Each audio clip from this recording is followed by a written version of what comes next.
Hi everyone, it's Maggie Seavey. I'm back to talk to you guys about Burses. You guys were requesting a Burse video.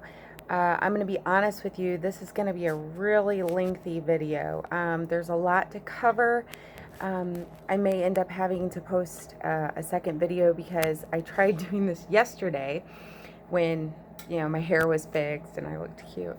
But it just didn't work out. So I made some mistakes. I had to go back and fix those mistakes. I'll talk about those mistakes in this video. But I'm going to do my best to walk you through this step by step to give you all the information you need. Feel free to post questions if I didn't answer something. So first let's talk about burse size. So a lot of priests are asking for 8-inch burses. I have some that ask for 9. I typically do 8-inch. I mean, even in fact, I don't talk about it with them much because there's no need. It's like most guys want 8-inch, and if they want a 9, they're usually going to say I want a 9-inch burse. For burse boards, I went with Piper Plastics, which is a resource that the sisters at the House of Ephesus gave us all. So they'll cut you a board like this, okay? 8-inch boards. I got an entire sheet done of 8-inch boards, and I mean, I got a stack. I mean, 40 boards maybe. I don't know. It was a lot. And I also got one sheet cut of 9-inch boards. I ended up selling most of those because nobody really wanted the 9-inch boards, so they're just sitting there. And if someone else can use them because they have requests for 9-inch boards, then I'm happy to give it to them. Okay, but I did keep some for myself because I do have the rare occasion where people ask for 9-inch. All right, so I have a little cheat sheet. I'm going to take a picture of it and post it in the comments of this post so that you can see. I would show it to you here, but it's backwards. Okay, like you can see that there. It's backwards. So because of the way the camera is. But basically, we're going to be doing an 8-inch burse today. Now, there are 2 different kinds of burses. One where there's 2 colors. So you have 2 burse boards that are going to be put together. The one kind is where you have the lining on the bottom board covering the entire bottom board, and the top is the face fabric on the entire top. That's easy. I mean, and it looks fantastic. I do those often. But there's also one where I have the lining on the inside and the face fabric on the outside, which means each board gets 2 different colors of fabric. Okay, that's what I'm doing today. And the reason I'm doing that with this particular burse is because my guy requested, I usually offer 2 styles of burses. One, they can have an embroidery or like the cross in the center of the top, or they can use their Orphrey banding, especially if we're doing like a Gothic vestment, the Orphrey banding going across the top. So that's what he wanted. He wanted the Orphrey banding. And I have found that the easiest finish with the Orphrey banding, without having to take it down the entire length, which doubles the amount of Orphrey banding you need for a burse, is to do half and half. And you'll see in a second why, okay?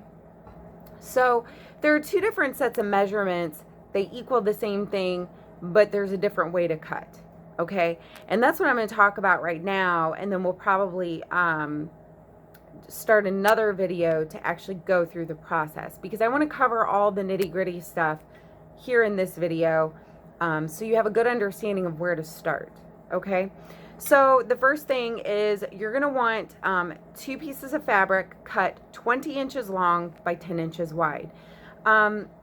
If you're doing bottom one color, top one color, you're going to do 1 of each color. So there's going to be 2 total, but you're going to have 1 of lining, 1 of face fabric. All right. And then you're going to have 2 pieces of the lining fabric cut 14 inches by 5 inches. Those are going to end up being your billows. and I'm going to show you those in a second. But I usually like to make them out of the lining. You can make them out of the face fabric if you like the way that looks better. It's not really going to matter because it's all going to coordinate wonderfully. I did not mention at the beginning of this video, but I probably should have, is that this is not the method the sisters use to make their burses. This is my method. This is a method I use. I found it on the internet somewhere many years ago. I have changed it to work best for me. But really, the sisters do an entirely different method. I don't use their method. It takes too much time. It's a fantastic method. It's a beautiful burse that they make. Theirs actually on the inside is lined with linen. So, it's quite a bit more lengthy of a process. So, feel free. I actually have a chapter, like an instructional chapter on both of these methods. So if you want to know anything more, if you want it written out in PDF form, please contact me, email me, and I can set you up with instructional chapters on either of these methods, okay? But typically I'm not going to make the kind of burst that they're making, so I can't possibly do a video on it because I just don't do what they do, okay? So back to my burse, just to clear that up. Back to my burses. We have our 2 pieces of fabric cut 20 inches by 10 inches. We have our 2 pieces of fabric cut 14 inches by 5 inches. Now on the billows, both of those pieces of 14 by 5 inches are going to be the same fabric because it's both sides of the billows. You don't want one color and one the other color, okay? But the long pieces, the 20 inch by 10 inch pieces, one's going to be for the top board and one's going to be for the bottom board. Now, if you are doing a split color board like what I'm doing, and you'll see in a second, you're going to be cutting 10.5 inch pieces by 10 inch pieces, and you're going to cut 2 of the face fabric and 2 of the lining fabric. So we're going to put those together and they'll end up being 20 by 10 inch pieces. Okay. I think that's the setup. Okay. So I want to show you the mistake I made yesterday. It's and how I fixed it and how I figured it out. And it's really a silly mistake. I've done so many burses, and I don't know why I didn't think of this. I think sometimes my mind gets confused and I forget little steps. So here's an important thing. If you have a pattern on your face fabric, and it's typical for us to want to center our patterns, and that's awesome. But when you're doing a burse, there are seam allowances that are kind of off, that you're not really thinking about when you cut out your burse. So yesterday I had cut out 2 pieces, 10.5 by 10 inch pieces, and I centered my fleur-de-lis on the 10.5. Okay, I did not center it on where the burse board would be. So I ended up with a pattern that was off kilter, and that bugs me a lot, as it's going to bug any one of you, because we're all seamstresses and we're all exceptionally picky. But what I did was I then had to lay my burst board, do my seam allowances, okay, with my other one. So I'm going to show you here my burst board, okay, and then I laid it down on this piece, and I marked it out in my video yesterday, which I had to delete. I marked it out, and then I go, oh my gosh, I made a huge mistake. So here, I'm going to show you this. So I laid this out like this to show you guys how to mark out the burst board. And then look, when I take it up, what do I have?